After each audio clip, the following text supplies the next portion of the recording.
Across the rugged Indian territory rides a tall young man on a mission of mercy. His medical bag strapped on one hip, his six-shooter on the other. This is Dr. Sixgun.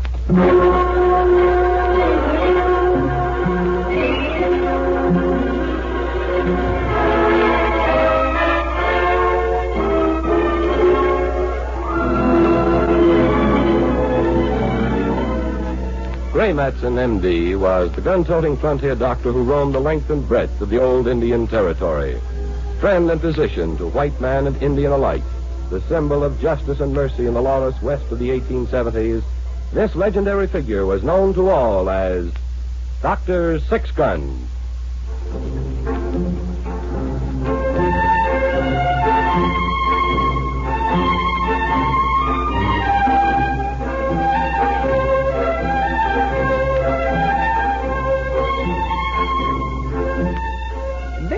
Many men who say that the history of the West is the history of guns. The Navy Colts of the James gang, the Smith & Wesson 45, the Winchester carbine, the gambler's tiny Derringer. Well, perhaps this is true in a country where almost all adult males carry firearms. All except me. And who am I? Pablo, the gypsy peddler. And this is my friend Midnight. Midnight. He is a raven. Got you covered. Hey, you see, he talks. Reach for the ceiling. But do not be alarmed. He never carries a gun either. Perhaps he has picked up that philosophy from me. For it is written, he who lives by the sword shall perish by the sword. And I imagine that would hold equally as well for a 45 caliber pistol. But this is not the philosophy adhered to by my friend Doc Sixgun, for he travels leaning slightly to the right from the weight of his gun. I remember once we were traveling together and we entered the cattle town of Rail End in the eastern part of the territory. And Doc and I had both come off circuit. Doc dispensing medicines and good advice, while I attended to the spiritual requirements such as needles and pins and ribbons. Town's grown since we were in last year, Pablo. Yes, I see. 6 saloons grow where but 2 grew before. Well, I suppose that is progress. But I was thinking of that freight depot and the cattle yards down by the railway. Oh. Cuts 300 miles off the northern end of the cattle trail from the south. Which accounts for the saloons. With all those wages being paid out to the cowhands, someone has to take charge of it.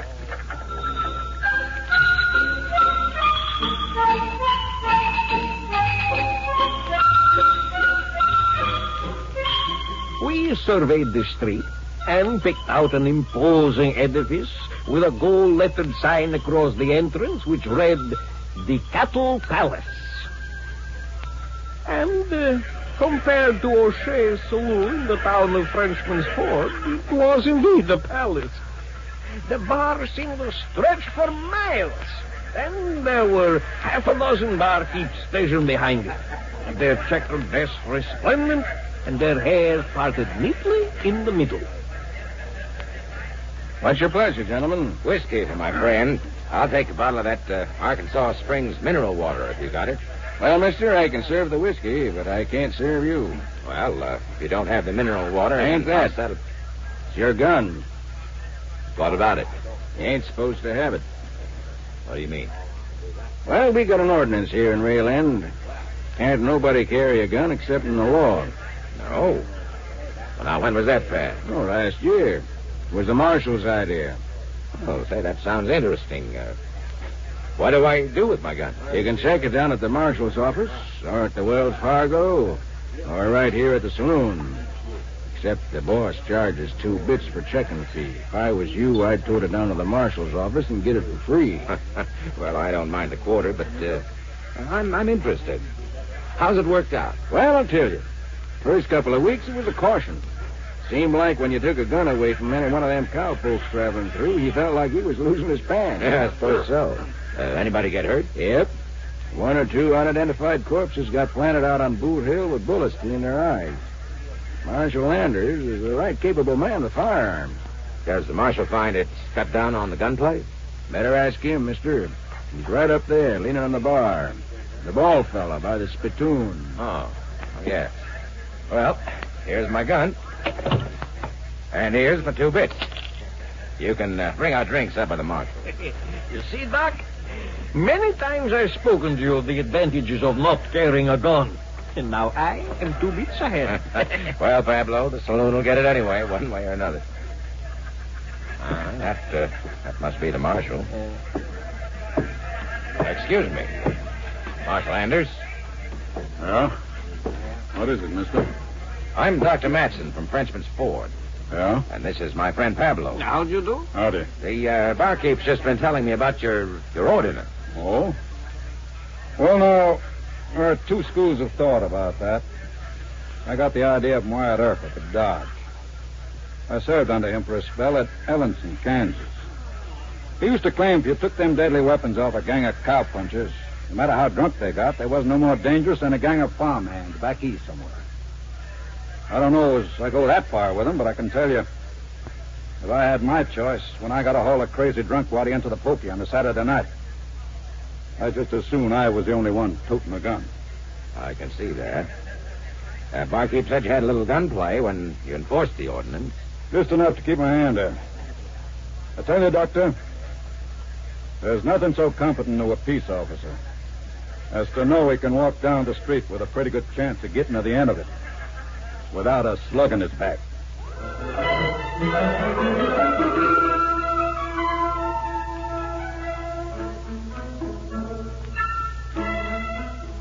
It was a little strange for one used to the lethal atmosphere of the Bull Run to see a whole row of men lined up at the bar with their pants on an even keel, not pulled to one side by the weight of a gun belt and pistol. It was about 11 o'clock in the evening when we saw a practical demonstration of the rail end ordinance at work. There was a crash and a clatter outside. The swinging doors burst open, and in the doorway stood a man wavering slightly on his high-heeled boots, his hat on the back of his head, and bulking large at each hip, a gun. I'm wild and I'm woolly and I'm full of fleas and I ain't been curried above the knees. And this here's my night to howl. Eddie, Yes, Mr. Fitzsimmons? get out the back way and look for Marshal Anders. Well, where should I look, Mr. Fitzsimmons? You know where to look. Try the Silver Horn, Stockman's Rest, and our judge place. If you can't find him anywhere else, go down to his office and see if he's there. Well, what do you want I should tell him, Mr. Fitzsimmons? Tell him we got a live one up here with 2 guns as big as life and twice as natural. Now go on, get out. Yes, sir. I'll get him. Expecting trouble, Barkeep? Mister, in this business, I'm always expecting trouble. And here it comes. I'm half horse, half alligator. I can whoop my weight in Comanches and wrestle a longhorn steer with my bare hands till it calls uncle. And I'll lick the man that says it ain't so. Barkeep whiskey. Sorry, mister, I can't serve you. Ah, what are you talking about? I got money. Here. I got paid off this morning, and I got $12 left, and I ain't to see it gone before dawn. Now, come on now, whiskey, and fill the glass up till she sparkles and twinkles like a pretty girl on a hayride. Sorry, mister, I just can't. Huh? What do you mean? I just can't serve you, that's all. See as much as my Now, job. barkeep, you're getting downright insulting. Now, keep your shirt on, cowboy. Now, listen here. I ain't no mood for stalling around. You listen to me, you pot-bellied weasel with them 2 spit curls hanging down over your eyes. You get a glass of whiskey up here on the bar, or I'm liable to lay you out behind it. I'm fast losing my patience. It ain't nothing personal, cowboy. It's your guns. You gotta check them before you can get served a drink. Huh? What are you talking about? You local? That's the city ordinance. Ain't nobody can carry guns inside of town. Who says I can? You? Why, I'll line a bullet through each one of your ears. No, take it easy. I told you it wasn't me. Then who is it? Who says I can't carry my own gun? I do. And who are you? What? Oh, I see you got the tin star on your vest. You must be the marshal. That's right. Now, listen to me, cowboy. Huh? I'll give you just 3 to check your guns peaceable at the bar here. Or else I'll take them away from you myself. Like to see you do that. You will. right, cowboy. One. But, hey, what kind of a crazy law is that? Man can't carry his own guns? Well, I paid for them myself. Two. Hey, what have you got here in this town? A saloon or a church social? Three.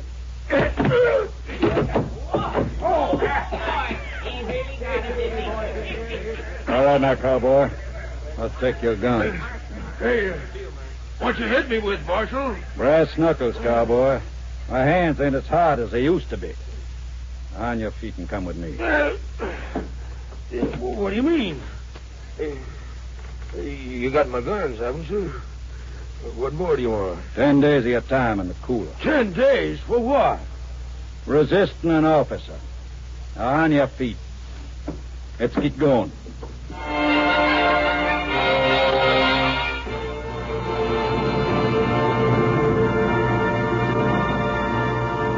And so the ordinance in the town of Rail End was enforced by Marshal Anders. Doc was very impressed. You know, Pablo, that ordinance, that must be the answer. Half the shootings in Frenchman's Ford are either from some kind of drunken horseplay or cowpoke with an exaggerated sense of humor. Huh? Why, it's like the Middle Ages when everybody wore swords and fought all the time. Take the guns away and they won't be so quick to fight. Oh, you think that, eh? Why, sure. Man doesn't really expect to get hit with a bullet. But he knows darn well that if he gets into a fist fight, he's liable to get a mouthful of knuckles. But, Doc, do you think such an ordinance would work in Frenchman's Ford? I don't know, but I'd sure like to see it tried. I get awful tired of probing for bullets and sewing up wounds. I've got more important things to do.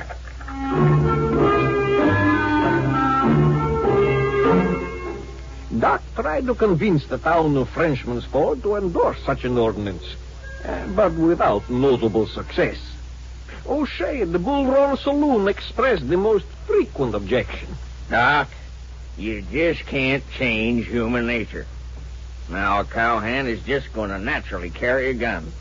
I always have, and I always will. But I tell you, I've seen it work in Rail End. Well, now, it might work in a real citified eastern kind of place like Rail End, but out here in the territory, it's just flying in the face of nature. No, don't you try to tell me about nature, O'Shea. I've delivered a good many infants in my time, and not one of them arrived packing a cartridge belt, a holster, and 45 pistols. Yeah, well, you've got a point, Doc. But I'm telling you, it just won't work.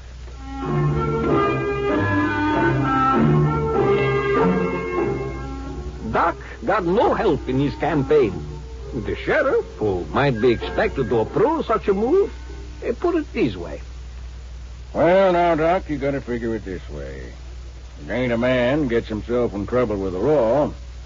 It's the law gets itself in trouble with a man. Oh, now, that's ridiculous, Sheriff. The way I figure it, the less laws there are around here, the less fellas are going to be tempted to break 'em. Maybe you'd just be afraid to enforce an ordinance like that. Well, maybe you got something there, Doc. I ain't no Wyatt Earp. I ain't no Milton Anders either. I don't care if them crazy cowhands shoot each other full of holes. Just so long as they don't steal no horses or rustle no cows or get fancy ideas about the U.S. mail. Ain't gonna get nowhere around here trying to separate no man from his guns. But still, the bright picture of a revolverless town glimmered before Doc until the whole matter became a town joke and all serious possibility of putting it into effect disappeared. And so, the next spring, when Doc and I again rode into the town of Rail End, Doc was a little thoughtful and a little sad. Well, suppose we might as well stop in at the marshal's office and check my gun, Pablo. No point in paying 2 bits to the cattle palace. Well, I'll meet you down there. I'll have your, what was it, mineral water waiting for you? Well, just you make sure there's a head on it. Oh, I'll have it waiting. See you.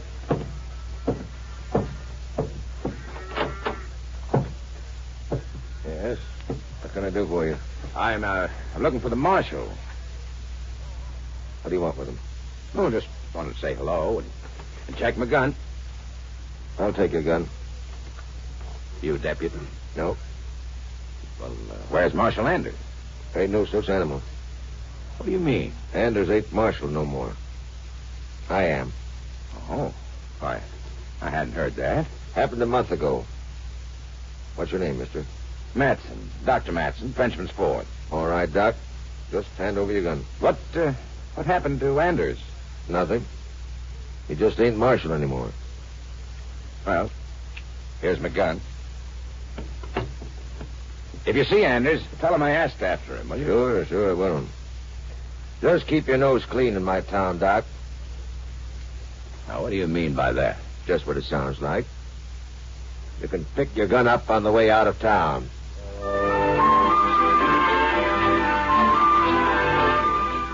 I was waiting for Doc at the Cattle Palace. It hadn't changed in the year except for the addition of an oil painting. A nymph who would have, had she been in 3 dimensions, fallen over immediately on her face. There was a distinct difference in the quality of the liquid refreshment. And I was debating this fact with the barkeep when Doc came up. Now, listen here, peddler. You asked for whiskey, and I served you a glass. It's all the whiskey I got. All comes out of one barrel. Excuse me, sir. Half of it may come out of a barrel. The other half undoubtedly comes out of a well. What's the trouble, Pablo? Doc, I have often drunk bad whiskey. I've sometimes drunk bad water. But I object to them being combined. Now, listen, mister. Don't let your friend here make a fuss. He'll only get us all into trouble. Is that whiskey really watered? You may take my word for it, Doc. It's strange. It was not so last year. There are a lot of things changed since last year. You having any trouble, Fitzsimmons? No, Mr. Carson. No trouble at all. Just talking to a couple old friends, that's all. Yeah?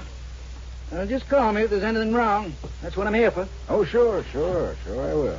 Ain't no trouble, none at all. When you get through, bring a double over to my stable. Sure, Mr. Carson. Pleasure. Now, you see what you could have done? Now, if you don't want the whiskey, just get out quiet, will you? Don't make no trouble. Who was that? Gandy Carson. He's a deputy marshal.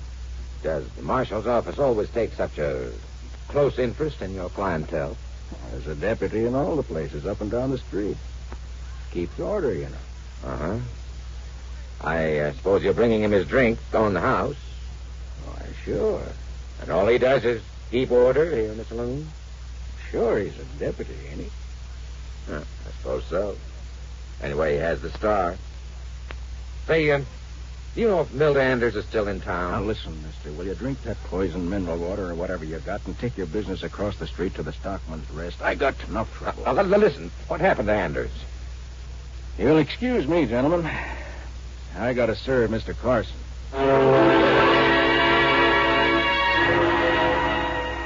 At about 3 o'clock in the morning, Doc and I were sleeping in our room at the hotel. Look. Who's there? Doctor? What's the matter? Somebody sick? Let me in. Just a minute. What? Doc, what is it? Someone at the door. Oh, no. What's the matter? Let me in, Doctor. Who is that? Milton Anders. Oh, Mr. Anders. Come on in. Anything wrong? Is somebody sick? No. Leastwise, not the way you mean. Well, wait a minute. I'll light the lamp. No, don't bother.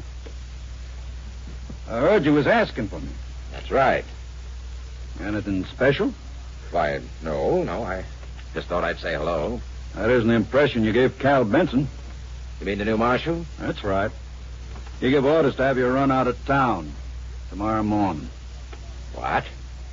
That's why I came to see you tonight. When you open that door tomorrow morning, there'll probably be a couple of his deputies waiting for you. What for? What charge could he have against me? Practicing medicine without proper qualifications. That's ridiculous. For one thing, I haven't even been practicing medicine in Rail End. And for another, I'm... Save your breath to cool your coffee, Doc. You got a choice. You can either wait and get heaved out tomorrow morning, or ride out with me now. Hey, what is this? What's going on here? We came into this town last year, and, why, it was peaceful as a church. Yeah, that was last year. Well, what happened? Who is this Benson? How'd he get to be marshal? Let's hold that, Doc. I don't know as I can discuss Cal Benson without raising my voice. And I wouldn't want to get overheard right now. But how'd he get to be marshal? That's the way it is with politics, Doc. In Washington, in the territorial capital, Republicans come and go, and so do the Democrats. They take care of their own. That's how I got appointed in the first place. Right now, Benson's in and I'm out. Look, Doc, I suggest you make up your mind whether you're going to leave town on your own steam or on request. Well, I suppose I might as well go with you. Pablo? Oh, I'm with you, Doc. You know, I've been asked to leave places several times in my career, and it is not always a pleasant sensation. Well, let's go then.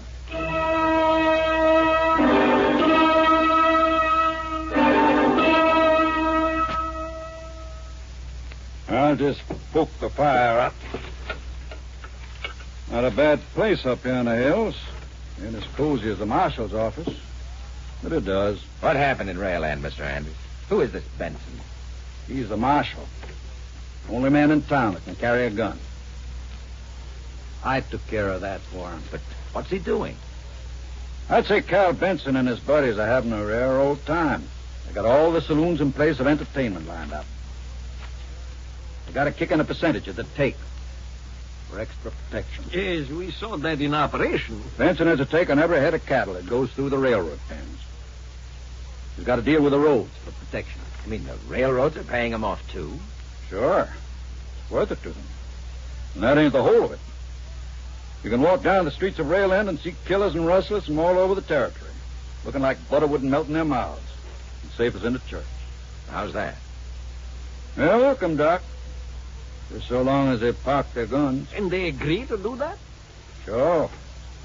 With a marshal, the only one who can carry a shooting iron, they got nothing to be afraid of. Not so long as they pay him off. But can't you do something? Who? Me? There's a warrant out for my arrest. What for? You see, somehow or other, the telegram from the territorial capital replacing me with Benson got delivered to him. He stepped up to me at the bar in the Stockman's Rest and tried to arrest me for carrying a gun. He didn't mention the why till after I put a bullet through one of his deputies who tried to jump me from behind. I'm wanted for murder. But can't you fight it out? There's a lot of them. And only one me. I ain't that good with a gun. Nobody is. Well, suppose you gave yourself up. They'd have to ship you to the circuit court for trial. Your case would stand up. Doc, it's sure a caution how many prisoners Benson's holding in that jail that suddenly gets shot trying to escape. Oh. I really rigged myself a rabbit trap, Doc. And it's got me by the leg for fair. I mean, the ordinance. I remember when I put it through, Lawyer Hendershot told me there was something in the Constitution about the right of the people to bear arms. I told him I wasn't interested in the Constitution. I had to hurl the wild animals to corral. And if I could dehorn them, I was going to. That's the way I looked at it, Doc. I wasn't stepping on nobody's toes but murderers and drunk, peace-breaking cowpokes. Well, you couldn't have foreseen what Benson's doing. Nope, I couldn't. So I just went ahead, didn't I? Funny, ain't it? Very. Oh, I was right in the way, Doc. A town like Railend ain't going to be worth much with shootings and law-breaking. But I reckon I was trying the shortcut, huh? I sure made it easy for Cal Benson. Mr. Anders, what are you going to do? I figure on sneaking down through Texas and shipping out. We're starting in with cattle down in South America. I was to know something about punching cows.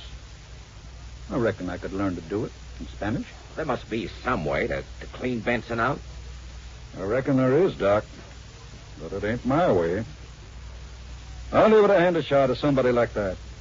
I messed it up enough. Who would figure just chipping a piece off a thing like a Constitution would end me up chasing longhorns in Argentina?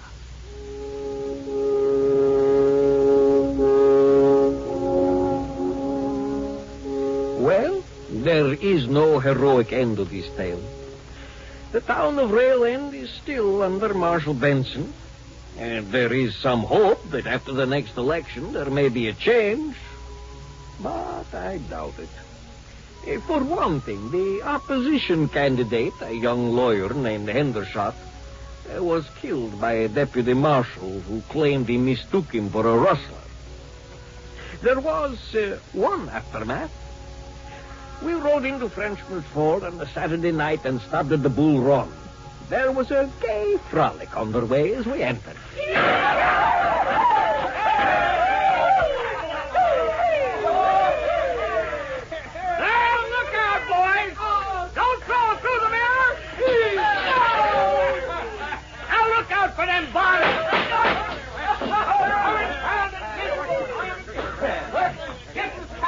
Doc, my friend, I think that after tonight, you might convince O'Shea to back your ordinance against guns. No, Pablo, I'm afraid I've lost enthusiasm for that ordinance. Let them carry their guns. Someday they'll put them aside. May not be as easy as taking them away now, but in the long run, that's a pretty sound document, that Constitution. It's worth sewing up a few bullet holes for.